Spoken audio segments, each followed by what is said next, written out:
When meat is eaten, and the meat gets down to the colon, the large intestine, the bacteria in the large intestine break down the meat proteins and the bile acids that the liver secretes to digest them, breaks these substances down into cancer-causing substances, into carcinogens called benzopyrene and nitrosamine. And you smear these cancer-causing substances on the inside of your colon for 50 years, 60 years. What do you think is going to set off in there? President Reagan found out the hard way, as 60,000 North Americans do every year. They opened up his colon and found a big fungating cancer of the colon.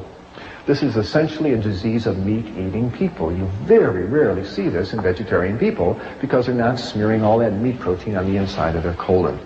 Another good reason to consider eliminating animal products from your diet. You will substantially lower your risk of cancer of the colon. Numerous studies have now shown that. Why does all this happen? Good heavens, what a set of catastrophes to fall on you just because you want a cheeseburger for lunch. That doesn't seem fair, does it? Well, to me it seems pretty logical, because our digestive system simply is not that of a mountain lion. We are not carnivores, no matter how you look at it.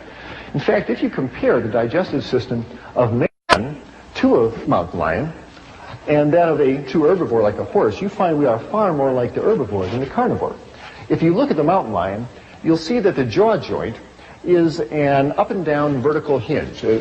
Jaws of your house cat and mountain lions open up and down like a trapdoor. They cannot chew from side to side if they wanted to because their jaw joint won't permit it. Horses, antelope on the other hand, have nice sliding jaw joints that permit them to chew in a rotary motion. And that works very nicely with their flat grinding molar teeth in the back of their lower jaw, which allows them to grind up grains and greens and grasses. That is exactly the same arrangement that you and I have. We have nice sliding jaw joints and flat grinding molar teeth. The back teeth of your house cat or a mountain lion are overlapping shearing fangs for tearing flesh. We really don't have carnivorous teeth. The stomach acid of a mountain lion is 20 times more concentrated than that of either a horse or a man, because mountain lions are digesting flesh, which is protein that needs a lot of acid. These animals are digesting carbohydrate that require a lot less acid to digest. And finally, the mark of the intestine is a very key differentiating point. Whoever designed the mountain lion seemed to know again that when meat sits in the colon, it breaks down into carcinogens. And those cats do not want that meat sitting in the bowel for very long. And on a mountain lion, the intestine is 12 feet and out. It's time to move that stuff right out. That's a mark of a carnivore. The herbivores have the opposite situation. Horses and antelopes and gazelles are chewing up plant fiber all day. Their enzymes need a long time to break down all the plant fiber. So it's in the herbivore's interest to have a great long intestine. Herbivores do, and so do we.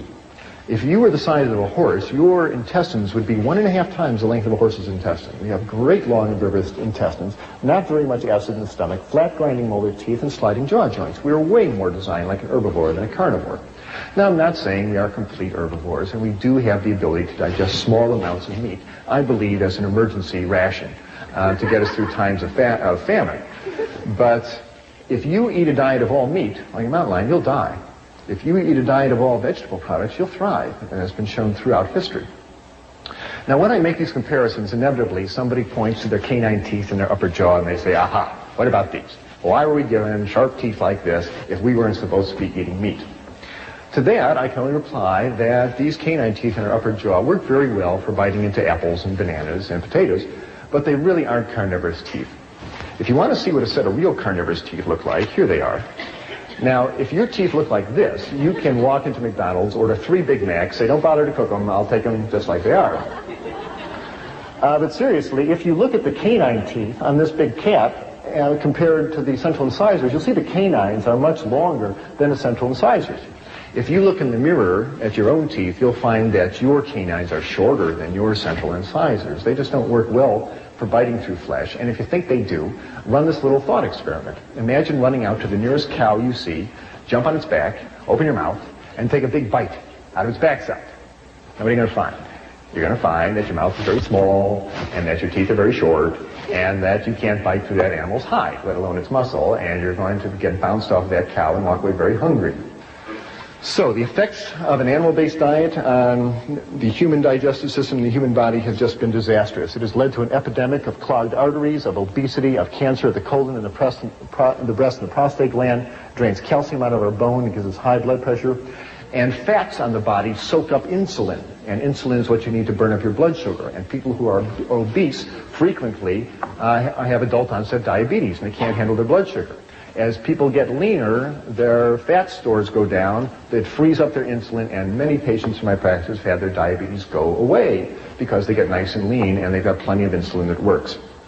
And this has been my experience in my medical practice. When I saw Mr. Phillips and all that fat in his blood, and I decided to change my diet, wonderful things happened. I learned how to make a couple of good breakfasts and lunches and dinners, and I took a walk every day, and something remarkable happened in my body. First of all, most clearly, a 20-pound spare tire of fat around my waist, which I couldn't shake, even though I was running 5 miles a day. That spare tire in 6 weeks just melted right away, and I started waking up in a nice lean, light body, and it felt great. My cholesterol level dropped down from 220 down to 140. My blood pressure, which had been 150 over 90, dropped down to 110/70, and it felt wonderful waking up in a nice, lean, light body every day. Well, with that, I knew that there was not only a change in my life, but there was a change in my medical career happening, because there I was learning to be an anesthesiologist, and I was literally spending my day putting people to sleep. And I felt that if I wanted to be a good physician and keep people out of hospitals, it was time to help them wake up. So I had 6 months left in my residency, but I went to the head of anesthesia and said, "Sir, as much as I enjoy anesthesia, I'm going back to general practice." And I did. And I moved down to Florida, and I opened up a little clinic. But this time I was smart. In the clinic, I put in a little kitchen, because you just can't tell what people not to eat. You got to say, "Here's what you eat." And I had a vegetarian chef come in, and we showed people twice a week how to cook grains and make salad dressings, and we showed them breakfasts and lunches and dinners. And those people who could eat in that delicious style, and it's delicious, and take a walk every day, noticed the same wonderful changes I did. I'd have them come in the office and step on the scale and get their blood pressure checked. And as the weeks went by, this marvelous downward progression of numbers started showing up on their chart. Their weight would go down by about 2 pounds a week if they were overweight. If they had high blood pressure, the blood pressure would come right on down. If they had high cholesterol, the cholesterol level would come right on down. If they were diabetic, their blood sugars would come right on down to normal. And very happily for me, the dosage of powerful medications I had these people on for their high blood pressure and their diabetes, I could lower them right on down, and in fact, many times, get them off those medications completely, including those for high blood pressure and diabetes, those pills that people are told they must take for the rest of their life. It's not that hard to get someone off high blood pressure pills. Just get all that fat and sodium, which is found in the meats and the dairy products, out of their diet, and most people's high blood pressure comes down to normal.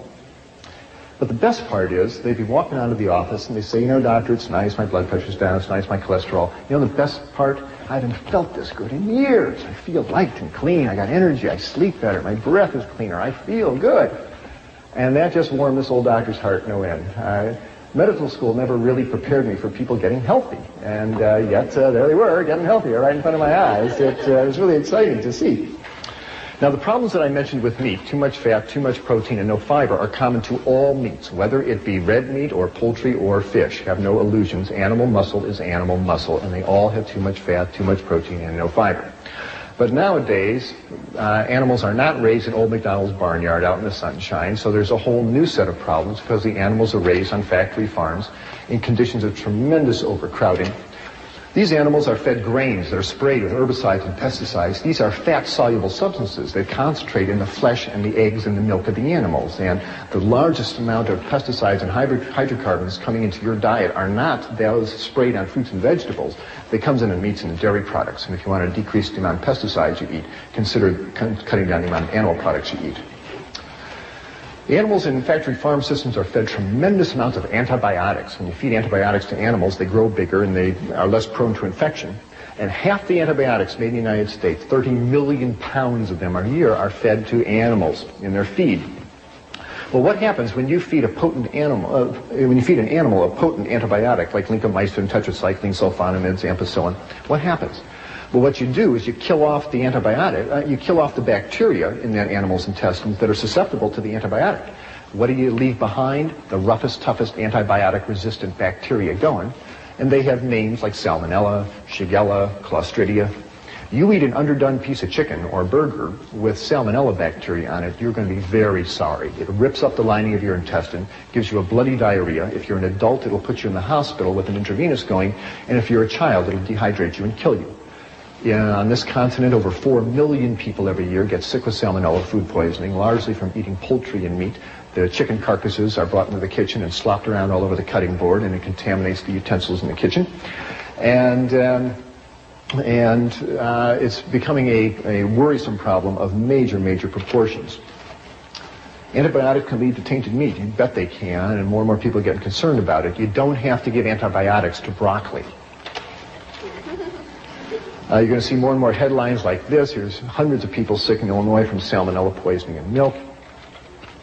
Here are underdone burgers causing salmonella food poisoning. Here's a dreadful one. 400,000 hens and 1 million eggs poisoned with polychlorinated biphenyls. This is an industrial chemical in electrical transformers that, when it's discarded from industry, winds up in the rivers and into the oceans and into the fish, and accumulates in the fish flesh. Do you know that half the Canadian fish flesh is not eaten by people? It's ground up and either made into fertilizer or added to animal feed. And here was a tremendous amount of PCB-contaminated fish flesh that was added to chicken feed, and the chickens ate the PCBs, and it wound up in the meat and in the eggs.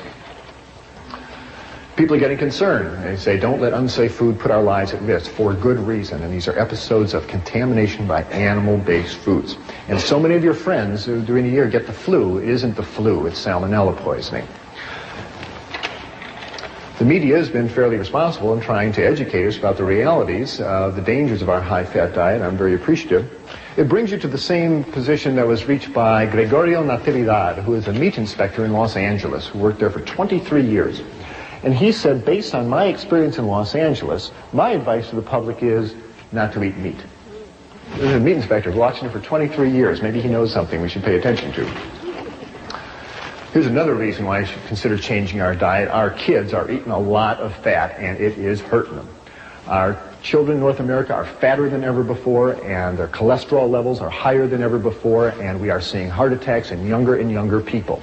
Don't kid yourself. A heart attack is not something that falls out of a tree on you at age 50. This stuff builds up in your arteries from childhood. And every year on this continent, 1,000 teenagers suffer strokes. 1,000 teenagers a year suffer a stroke. John McDougall is one of them, by the way. We are seeing fat-related disasters haunt our children. And researchers at Louisiana State University clearly say we should decrease the amount of fat we are feeding our kids. Here's USA Today announcing that study, recommending we lower the fat contents of our children's food. We are working actively to work in the schools to help get fat-free entrees onto the cafeteria line. High blood pressure, nasty disease, and it leads to strokes and heart attacks and kidney failure. Why do people get high blood pressure? Well, one way to view it is to consider the analogy of a garden hose. If you have a garden hose with a certain diameter and you have water flowing through it, there's going to be a certain pressure in that hose. What if you wanted to raise the pressure in the garden hose? Well, there's two ways to do it. One is to make the hose narrower. That will raise the pressure. The other thing to do is put more water through the hose. And that'll raise the pressure. Well, that's exactly what happens in our arteries. As we eat the standard North American diet and that fat builds up in the arteries become narrower, and so that raises the pressure. And when you eat sodium, as in table salt, sodium makes you retain water in order to dilute it out. And the more sodium you eat, the more water you pump around, and that's going to raise the pressure in your pipes.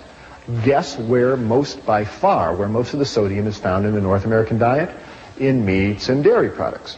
Sodium is in the muscle of all animals. All meat has sodium. Chicken, fish, meat, it's in the muscle of the animal. And the second place that sodium is found is in cow's milk. That mother cow wants to give her baby calf lots of sodium because it's expanding its blood vessel, as a growing calf should. And by far, meats and dairy products have more sodium than any other substance in our diet. And if you really want to decrease your sodium content, decrease the meats and dairy products. And I tell you, people, if you are being treated for high blood pressure and you are still eating cheese and eating chicken, you are kidding yourself. And no wonder the doctor is going to raise your amount of diuretics and Aldomet and all those other medications. If you really want to open up your arteries and decrease your sodium content, stop eating all that cheese and milk and animal products, and you'll find your high blood pressure takes care of itself. And I want to be too simplistic about it. There are other severe causes of high blood pressure. It's a complicated disease. It's not the only cause of it. There are kidney reasons. There are other reasons, and you should work with your physician. Now, tell them you're changing your diet, and you don't stop those medications by yourself. You work with them. But if you stay in communication with a physician, it is possible, changing your diet, to taper down those medications. And I've found numerous times the doctor better taper down those medications because as people change their diet, reduce the fat and salt, the potent medications we have them on become too strong, and people start passing out when they stand up. It's important that the doctor tapers down the medication. So tell him or her that you're reducing your sodium content and work with them. You'll often be able to get off your medications or at least substantially reduce them. Premenstrual syndrome, PMS. Whoever thought that had anything to do with diet? Certainly does. When a woman eats animal fats, again, that substance prostaglandin 2 is released in her body, and prostaglandin 2 makes the uterus constrict, it makes her retain fluid, it makes her get irritable. Premenstrual syndrome. I can't tell you how many women in my practice, when they've eliminated the meats and dairy products for other reasons, for blood pressure reasons or obesity reasons, a few months later, they'll walk out of the office and say, you know something, by the way, my PMS went away. My last 3 periods haven't bothered me at all. Isn't that amazing, doctor? No, it's not amazing. The lady stopped running fat through her bloodstream and changed her prostaglandin balance, and her body's a lot happier. These conditions that I'm telling you improve with a vegetarian diet. I'm not trying to say it's a panacea. I think the opposite situation exists. Why do we have all these diseases? I think it's analogous to pulling into a gasoline station with your car, and instead of pulling up to the gas tank and putting a gas pump and putting gasoline in your car, you pull up to the diesel pump and you put diesel fuel in your tank, which is kerosene. Now, kerosene is too oily. And what happens? You drive away and there's black smoke coming out the tailpipe, and there's crud building up on the spark plugs, and the engine runs rough and it stops. And you get towed back into the garage, and the mechanic asks you, what are you burning in for fuel? And you say, well, kerosene. And he says, well, I have an idea. Why don't you try gasoline?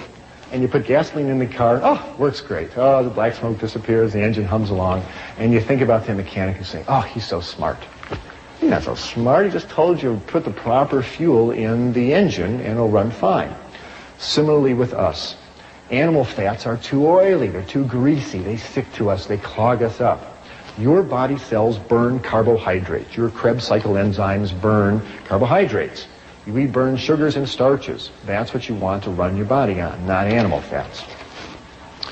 Which brings us around to the Seibu Lions of the Japanese Professional Baseball League. More and more world-class athletes are realizing that our body cells burn sugars and starches, not fats. And if you are an athlete about to run a marathon or play tennis or basketball, it is just irrational to sit down to a big T-bone steak and load up on fat and protein. That's exactly what you don't want. You want carbohydrates. And training tables around the world are springing up with fruits and pastas before a match, and that's really what athletes should be eating. Seibu Lions finished in last place in their league in 1981. Their coach put them on a vegetarian diet. The next year they came up, beat everybody in the league, and took the league championship 2 years in a row. There are now vegetarian weightlifters, and Andres Cowling, Mr. Universe down in California, is a vegetarian. James Donaldson, the big 7'3" in center of the Dallas Mavericks, is a vegetarian. There's marathon runners that are vegetarians, cyclists, tennis players.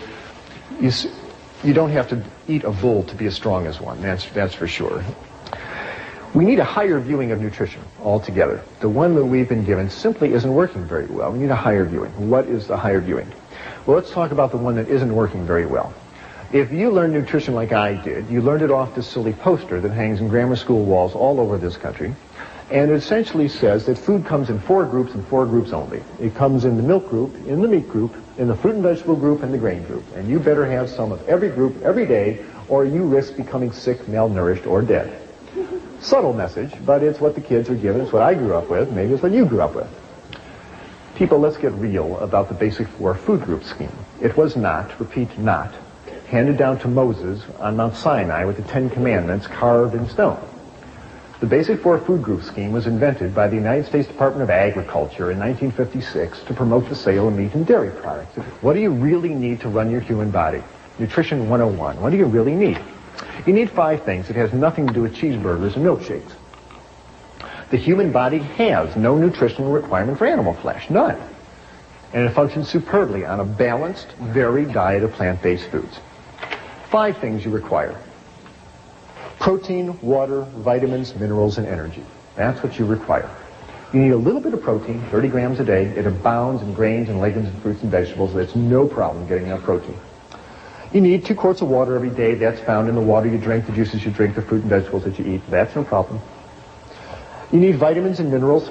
They are found in green and yellow vegetables. Have a nice salad every day, a couple of carrots. You get all the vitamins that you need and all the minerals. We'll talk about vitamin B12 in a minute. Even that comes from plant-based foods. And you need energy to fire your muscles and make your nerves work. But energy is found in the sugars and starches that are found in fruits and vegetables and starches, and oils that are found in whole grains and avocados and vegetable oils. There's plenty of energy available. It's all you need. Protein, water, vitamins, minerals, and energy, and a little bit of fiber to keep the intestines working normally. But that's an automatic if you're eating whole grains and fruits and vegetables. That's all you need to run your human body, and all of these are found in plant-based foods. You never have to eat an animal if you don't want to. Well, where are you going to get your protein? Perennial question posed to vegetarians. The same place that elephants and buffaloes and giraffes get their protein, you get out of plant-based food. Grains are loaded with protein. In your diet every day, you need 5% of your calories as protein. Grains are 10% protein. So all the breads that you eat, the dinner grains, rice and barley and millet, have lots of protein. The pastas that are made from whole grains, lots of protein. Legumes, anything that grows in a pod is a legume. Beans, peas, chickpeas, lentils, 25% protein, loaded with protein. Green vegetables. No one ever told me broccoli has lots of protein. It sure does. 15% protein in green vegetables. Nuts are a nice source of protein. People say, oh, I don't want to eat nuts. It makes you fat. Not if you're not running butter, fat, and cheese and egg yolks through your bloodstream. Have a handful of almonds. It's not going to hurt you, and you can use the calcium and the protein for good advantage. Sprouts are a nice source of protein. So are seeds, sunflower seeds, sesame seeds, pumpkin seeds. Lots of protein available. You cannot consume a calorically adequate 2,000-calorie diet made up of grains and legumes and green vegetables, nuts, sprouts, and seeds without guaranteeing yourself 50 grams of high-grade protein. It's in the plant foods. And you don't have to combine grains with legumes. That whole wives' tale that they're incomplete proteins is a myth. All plant proteins are complete in and of themselves. Grains are complete protein, beans are complete protein, greens, well, they're all complete. If you want to combine them, that's nice, but have no protein neurosis that if you don't put tofu spread on your whole wheat bread, that is a waste of time. They're all complete proteins all by themselves. And protein from plant foods do not yank the calcium out of your body the way protein from animal foods do. Where are you going to get your calcium? If you're not drinking milk, get your calcium from the same place cows get their calcium. I mean, think about it. Cows don't drink milk. Where do they get the calcium? They get it from green plants. All green plants have calcium in it, and all the broccoli and collards and kale that you eat. Nuts have calcium, seeds, grains. Calcium's in all plant foods. It's easy to get enough calcium, and again, the important thing is that if you're not eating all this concentrated protein in the chicken and the fish, you'll hold on to your calcium and avoid osteoporosis. By the way, the ethnic group with the worst osteoporosis on the planet are the Eskimos. Who eat all that fish. They wind up urinating out the calcium. They dug up an Eskimo skeleton of a lady who died 500 years ago in the ice. She had terrible osteoporosis. So what in the world do you eat? Good heavens, he's taken fish away from us and cheese away from us. What is there left to eat? Well, I really think we ought to be basing our diet on grains. Here is a cross-section of a kernel of wheat, but all grains, barley, oats, millet, rye, are all basically built the same way. Here is the new young wheat plant, and this is the germ, and it's rich in protein and vitamins and minerals and oils, and it's a great source of protein and minerals for us. Here is the starch, the carbohydrate that fuels the little plant. It fuels us just beautifully as well. And all this is wrapped in a layer of bran, the fiber, and it is an excellent package of nutrition for us. Now, who eats grains, you must say? We're not horses. Who eats grains? Well, we do. All the whole grain bread that you're eating has lots of nice protein and fiber in it. And you can have 4 slices of this a day. You will not get fat. It's just carbohydrates and water and fiber, and you'll either burn it or pass it out. I hope nobody is eating white Kleenex bread anymore. If you're going to be eating whole grain bread, get the benefits of all the bran and the protein and the fiber as well. Cereals, nice source of whole grain goodness, and there's lots of good whole grain cereals available in the supermarket these days. This material is called tofu yogurt. I'll tell you about tofu yogurt in a minute. You can cook grains up and add a nut butter like sesame seed butter and turn it into a nice grain loaf, and it takes the place of meatloaf, and you serve it with gravies and sauces. You can take this same grain mixture and mix it up into burger patties and make grain burgers, and it takes the place of hamburgers, and you serve it on a bun with lettuce and tomatoes and sprouts. One nice thing to do is one morning in your kitchen, make up about 50 of these, wrap them in wax paper, and put them in your freezer. Now you got a whole freezer full of burgers. You come time for lunch, whip out a couple, put them in the toaster oven, heat them up, and you got an instant lunch. You don't have to slave over a vegetarian banquet every time. Use your freezer. These foods last a long time. Pastas are a nice source of grain goodness. There's lots of whole grain pastas, corn pastas, oat pastas available these days. Grains can be added to soups. You have vegetable rice soup, bean and barley soup. Wonderful place to get grain goodness into your diet. And a big bowl of this kind of soup and a hunk of dark bread makes a wonderful, nutritious lunch with no cholesterol. Corn is a nice grain. Enjoy it often. Rice is a nice grain. It fuels half the people on the planet tonight. Legumes, wonderful source of protein. 3 tablespoons of this bean salad will give you as much protein as a chicken dinner, but it won't yank calcium out of your bones the way chicken flesh does. The bean family is huge. Lima beans, zucchini beans, navy beans, great northern beans, lots of beans. People say, well, I want to eat beans because they give me gas. The way around that, by the way, is to realize that most of the gas problem comes from a sugar on the surface of the bean called hemicellulose. And hemicellulose is soluble in water. So if you're going to be making bean soup or bean chili, the night before, take the beans, put them in a pot, cover it with water, and let them soak overnight. The next morning, spill off the soaking water, rinse the beans a couple times, and you'll get rid of most of that hemicellulose and stay a lot more socially acceptable to your friends. Lentils, nice source of protein. Soak them, season them, enjoy them. Probably the legume protein that's consumed most by vegetarians is soy protein in the form of tofu. Tofu is found at all supermarkets these days. You buy it with it's dated like milk, and you buy the tofu with the date furthest in the future, so it's the freshest tofu. Take it home, open the packet, spill off the soaking water, take the block of tofu, put it in a bowl, cover it with water, and you store it in your fridge under water. Every morning just change the tofu water, and it'll keep for a while, but it shouldn't keep that long in your fridge. You ought to use it. Now, some people say, I tried tofu once, yuck, it's bland and yucky, it doesn't taste good. Well, that's because tofu is a raw ingredient. Pastry flour doesn't taste great either until you do something with it. You got to make it into cookies and cakes. Same thing with tofu. What do you do with it? Well, lots of things. It's a great meat substitute. It's a great transition food, even though it's a processed food. You can cube it up and put it in your stir-fried vegetables, and it takes the place of meat. There's no protein here. There's soy protein in the tofu, green vegetable protein in the broccoli, nut protein in the walnuts. There's lots of protein. Serve this over rice and noodles, and you'll get easily the protein that you would out of a meat meal, but without the calcium-losing effect of all that animal protein. Tofu can be cubed up and added to salads. It takes up the place of the salad dressing and enhances the flavor of the salad. You can scramble tofu. You can mash it up and add a yellow spice called turmeric and some sesame seed butter, and you put it in your skillet, and it turns into a beautiful scrambled egg substitute that can be served over toast. You can mash up tofu and brown it and turn it into spaghetti and tofu balls. You can make tofu cream pie, tofu cheesecake. This is not a diet of deprivation, let me tell you, by a long shot.